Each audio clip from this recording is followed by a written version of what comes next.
नमस्कार दोस्तों, मैं शिवम श्रीवास्तव फिर से आप लोगों का स्वागत करता हूं। आशा करता हूं आप लोग अच्छे होंगे और बहुत बेहतरीन तरीके से आगामी परीक्षाओं की तैयारी कर रहे होंगे। आगामी परीक्षाओं में आप लोगों के पास बहुत से ऑप्शन हैं, पर मैं नहीं कहता हूं कि ऑप्शन छोड़ दीजिए। पर अगर आपका सिलेक्शन एएलपी में हो जाता है तो ज़िंदगी थोड़ी आसान हो जाती है व्यतीत करने में।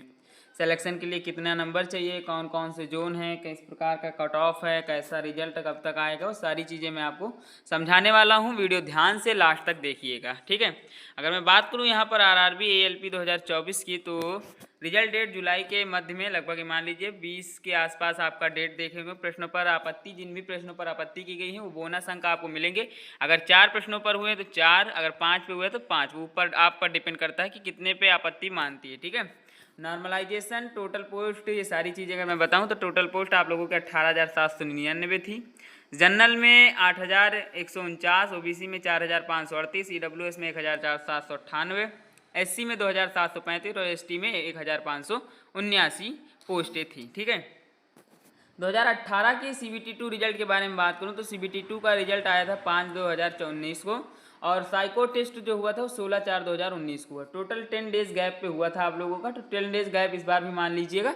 लेकिन ये मान लीजिए अगर रिजल्ट उस समय नहीं आता है तो फिर दिक्कत, मतलब कि थोड़ा और लेट लेकर जाएगा, जुलाई लास्ट तक भी लेकर जाएगा, ठीक है।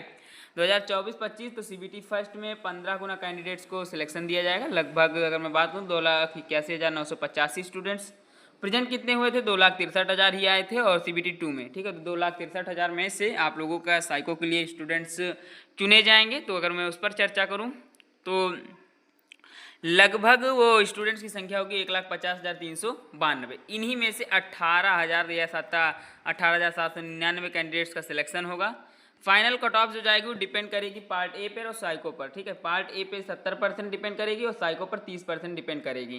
CBT2 जो एग्ज़ाम हुआ था आप लोगों का, उसमें पार्ट ए में 100 क्वेश्चंस दिए गए थे और पार्ट बी में 75 क्वेश्चन केवल क्वालिफाइंग से क्वालिफाई करना था, उसके अलावा कुछ नहीं करना था। क्वालिफाइंग मार्क्स में डिपेंड करता है कि आप लोग उस नंबर तक पहुंच जाएं जिस नंबर तक उस बोर्ड ने निर्धारित किया कि इस नंबर पर स्टूडेंट पास हैं। अगर 33 पे किया है तो 33 क्वेश्चंस, अगर 75 है तो 23 या 25 के आसपास आपको सिलेक्शन, मतलब कि पासिंग मार्क्स हो जाएगा, ठीक है।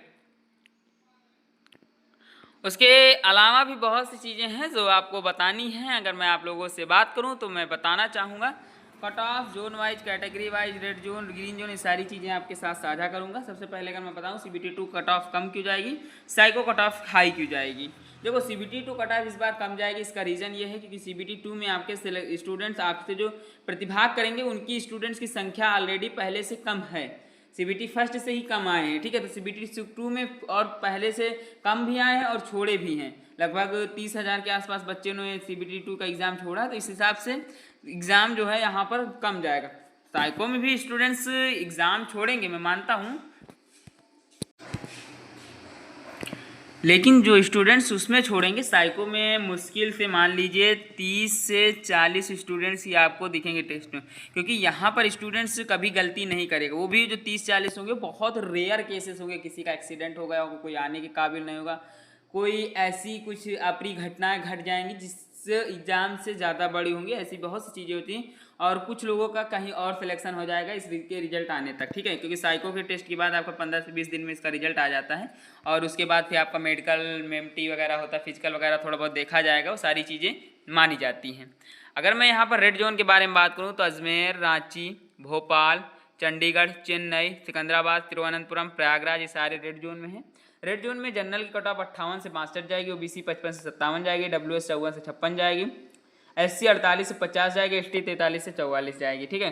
साइको के बाद फाइनल कट ऑफ +12 रहेगी, उम्मीद है कि +12 के आसपास ही दिखे। ग्रीन जोन के बारे में बात करूँ तो अहमदाबाद, बेंगलोर, बिलासपुर, कोलकाता, मुंबई, यहाँ पर जो जनरल कट ऑफ जाएगी 52 से 54 जाएगी, ओबीसी 50 से 52 जाएगी, डब्ल्यूएस 48 से 50, एससी 42 से 43 और एसटी 37-39 के आसपास दिखने को मिलेगी, ठीक है। उसके बाद बात करूँ भुवनेश्वर, गोरखपुर, गुवाहाटी, मालदा, जम्मू, मुजफ्फरपुर, पटना और सिलीगुड़ी, यहाँ पर आप लोग क्या करिएगा, यहाँ पर जो जोन मैंने बताए यहाँ पर आप लोग -5 ऑलरेडी कर सकते हैं, मतलब 52 से भी आप -5 कर सकते हैं। और नॉर्मलाइजेशन पे थोड़ा सा यहाँ पर मैं चर्चा कर लेता हूँ। नॉर्मलाइजेशन के बारे में बात करूं अगर मैं आप लोगों से, तो नॉर्मलाइजेशन जितने भी आपके मैंने रेड जोन बताए हैं यहाँ पर 8 से 10 नंबर का नॉर्मलाइजेशन जाएगा, और जितने भी मैंने ग्रीन जोन बताए हैं यहाँ पर 6 से 7 नंबर का नॉर्मलाइजेशन आपको देखने को मिलेगा। हालांकि ये ऊपर भी बढ़ सकता है, ऐसा नहीं कि इतना ही मिलेगा, ऊपर भी जा सकता, कोई वो नहीं है कि हाँ इतना ही जाएगा 100%, ऐसा कुछ नहीं है। मैं एक एनालिसिस कर रहा हूँ, आप लोगों के दिए गए डाटा के अनुसार ही एनालिसिस कर रहा हूँ, उस एनालिसिस पे ही मैं डिपेंड करता हूँ, और आप भी उसी एनालिसिस की वजह से ये चीज़ें देखने को पा रहे हैं। और हाँ, साइको के बाद क्या होगा, साइको के बाद आपके फाइनल कट ऑफ में 12 नंबर तक के चांसेस हैं बढ़ने के, ये 10, 12 या फिर 11 तक भी बढ़ने के चांसेस हैं। मैंने कहा था कि कट ऑफ इस बार कम जाएगी, और ये अच्छी चीज़ है कि साइको के बाद आपके कट ऑफ में 10 से 12% का इजाफा देखने को मिलेगा, क्योंकि उसके बाद मेडिकल और 2 ही चीज़ें बचती हैं जो कि आसान होती है। उसमें आदमी पहले से अगर जो साइको निकल जाता है वो फिर गलती के चांसेस बहुत कम रखता है, बहुत रेयर केसेस में गलती के चांसेस रखता है। ठीक है, आशा करता हूँ, उम्मीद करता हूँ और यह विश्वास करता हूँ कि आप लोगों को चीज़ें समझ में आई होंगी। ऐसी ही चीज़ें और ऐसी ही वीडियोस मैं लगातार आप लोगों के लिए लाता रहूँगा। आगे भी आप लोगों के लिए कट ऑफ एनालिसिस और रिजल्ट वगैरह की अपडेट्स आपके साथ साझा करता रहूँगा। मिलता हूँ किसी और टॉपिक के साथ, तब तक के लिए धन्यवाद।